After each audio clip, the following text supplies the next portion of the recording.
Hey guys, how's it going? SleepingHollow here, and I'm finally back. I've been really busy lately, just doing all kinds of things.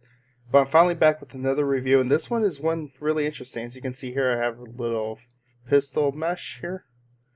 Well, that basic grip of one. Anyways, so the add-on we're reviewing here is called Curves to Mesh 2.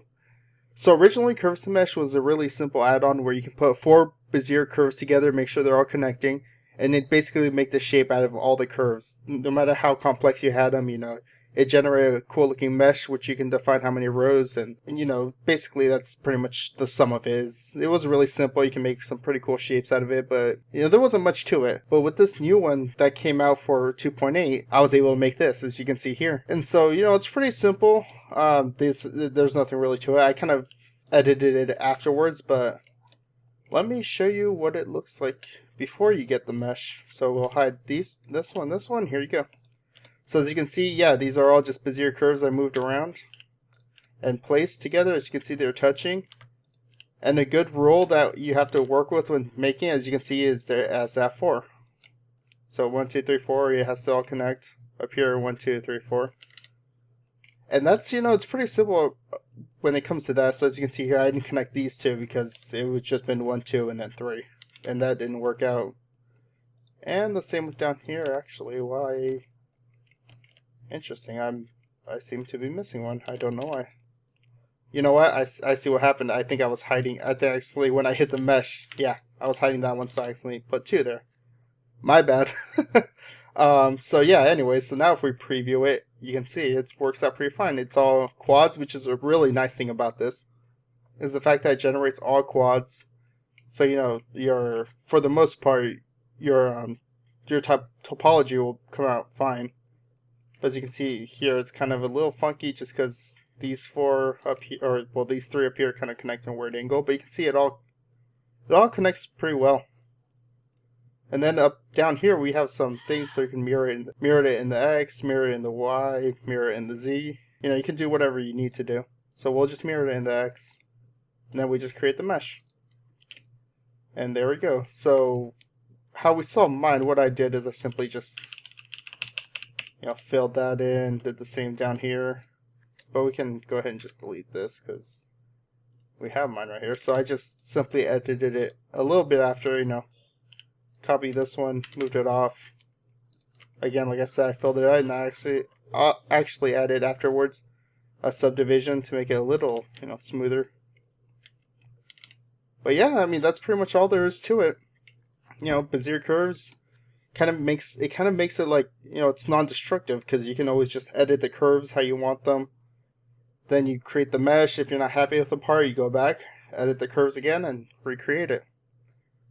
So now to show you some of their examples, because they actually have a few, we can check out the car, which again you can see it is just one, but if you look at it closer, you can select these. They're all separated. That's the thing. So as you can see, this creates an outline of the car. We can enable the preview, and there we go. We have a car. So it's basically, to get the basic shape of whatever you're trying to create. And let me just actually disable the show wire. So we create the mesh, and there we go. Let's hide everything else, and there we go. We have a car. So from here you do what you want to do with it. Now, one of the interesting things when I saw the video about this new update to it is the fact that they actually made a head with this, which I thought was, last thing I expected to be able to do. So here we can see, again, it's in all fours, 1, 2, 3, 4. That's the way it works because, you want the good topology. So when we enable this, of course, it's also mirrored. There we go. We have a head. So let's go ahead and create it. And there we go. So it's really interesting when it comes to this because you can just, you can block out a shape of whatever you're trying to make and use that either as a reference or as your actual, thing you want to create with. And it's really cool. So again, like I said, you have some few settings. You can change the resolution. You can use the curves themselves. Or you can, as you can see, this one's a little more dense. You have, you can pick how much across and how much down you want to use. It's still a little funky, like you can see down here, it's kind of going crazy. But you do have some, you have a lot of control when it comes to the curves. So like down here, you can do whatever. Let's see, it's going a bit slow for me. But if you just move something like this, I don't know what I just moved, but we'll see what it does. Yeah. So I mean, there's not much to it. It's just pretty much what you see here. You can use Bezier curves to create a whole mesh, all quads, for whatever you need to do. So actually, if we go ahead and jump back to the one I created today, the USP handle, let's go ahead and enable hide these two. Let's go ahead and be able to view the curves. So yeah, you can see right here, all I did is just follow the shape of the gun. And make sure the curves followed it as good as possible. Make sure they're all connected, they're all pointing the right ways.